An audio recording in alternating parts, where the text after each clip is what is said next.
So related to the topic of absorption, what I talked about in the guided meditation just now, a concept that the Buddha refers to often in terms of meditation practice and this path of liberation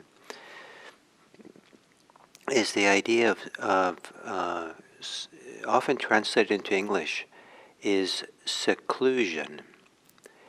And the word for seclusion, viveka, V-I-V-E-K-A, more literally means to separate something apart, become separate. But in the context, seclusion is probably one of the better English words. No English words really work well, but probably a better English word. If we associate seclusion with being sheltered, being kind of protected, kind of cozy and nice and secluded in the best possible kind of associations of that word, cozy and warm and contented, deep feeling of satisfaction, just being here, secluded somehow. Maybe after a long walk and big invigorating, nice walk in the cold, maybe even stormy weather, and coming inside and wrapping in a nice blanket and having a warm drink and just being all cozy and alone and feel secluded from all the difficulties of life around us, maybe something like that. So the word seclusion, it's used in the Buddhist teachings for a variety of different forms of seclusion, and the first kind of begins giving us a sense of what's to come. And it means it's used to refer to going on retreat. They don't have the word retreat in ancient language, but they say going to be secluded.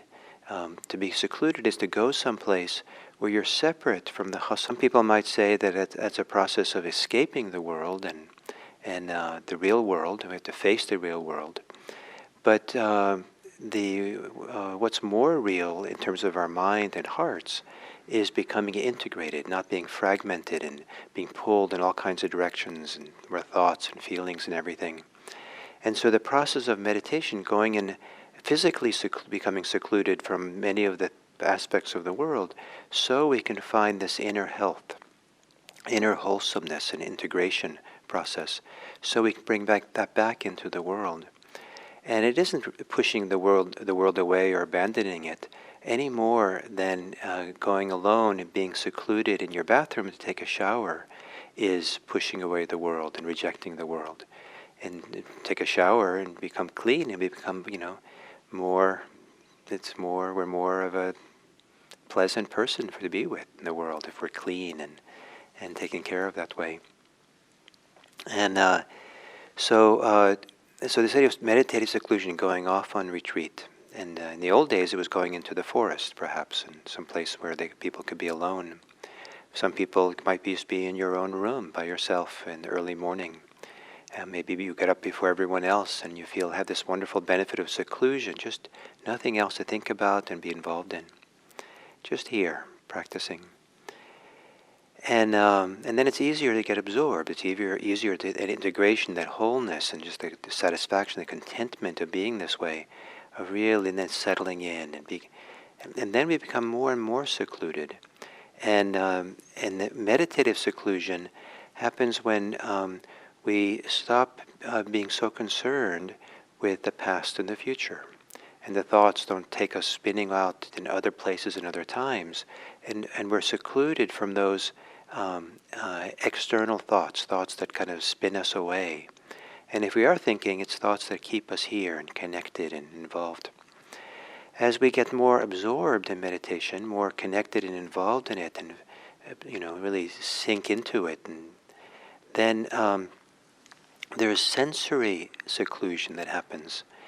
That sometimes we don't really involved in hearing so much, or smelling, or seeing, or even some of the sensing of the body recedes and disappears. Sometimes the body becomes very transparent or light, or seems to have no edges to the body, or even the whole body seems to disappear, because we're not really giving attention to the senses, the five senses of hearing, seeing, touching, smelling, tasting, and so those all recede. We still have the capacity to hear and taste and do all these things, but they recede from where our attention is, where we're absorbed in, what we're involved in. And just like we would perhaps if you're reading a really good book, and you don't hear people talking anymore, you don't notice the sounds outside the house because you're so absorbed in the book. There's a sensory seclusion. And that sensory seclusion, because there's absorption going on, it feels really good. It's like we're being pulled in, we're being absorbed, we're being delighted, we're being enjoying. The attention really is getting centered in here, because it's starting to get concentrated and very present. As it does so, and the mind becomes quieter and stiller, one of the functions of this is for us to become more sensitive to clinging, to grasping, to how the mind gets attached, to how the mind contracts. And the more still, more absorbed, more peaceful we can become, the more sensitive we become to the slightest movements of contraction, of clinging, of resistance that goes on in the mind, in the heart. And so then we have the opportunity then to let go of that, or bring our attention to that and have it let go of itself. And then over time, there becomes a seclusion from the things we cling to. One of the important steps for this process of seclusion is to be secluded from, to be separated from, not involved in anymore with the five hindrances of sensual desire, ill will, sloth and torpor, restlessness, and regrets, and doubt.